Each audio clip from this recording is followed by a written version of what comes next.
Sir, आपण जर बघितलं तर संजय गायकवाड प्रकरणामध्ये गृहराज्यमंत्री असं म्हणतात की आमच्याकडे कुठली तक्रार आली नाही म्हणून आम्ही दाखल करू शकत नाही. हा अजब दावा नाही का? पोलीस सुमोटो ऍटलीस्ट चौकशी करू शकतात. व्हिडिओ सारखा ढळढळीत पुरावा आहे आणि कायदा आणि सुव्यवस्थेचा प्रश्न उद्भवतो. तर निश्चित पोलिसांनी चौकशी केलीच पाहिजे. पोलीस चौकशी करतील याच्याकरता कोणी कंप्लेंट असण्याची आवश्यकता नाही आहे. त्याच्यामध्ये कॉग्निझेबल ऑफेन्स जर होत असेल तर त्या संदर्भात पोलीस योग्य कारवाई करतील.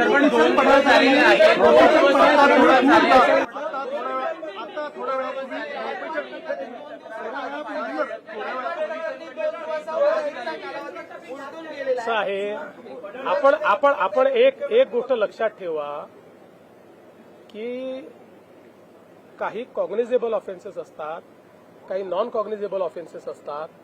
त्यामुळे त्या कॅटेगरीमध्ये या संदर्भातली कारवाई होईल. शेवटी फोर्स किती यूज केलाय याच्या आधारावर तो ऑफेन्स ठरतो. पोलिसांना कारवाई करू द्या, योग्य कारवाई करतील.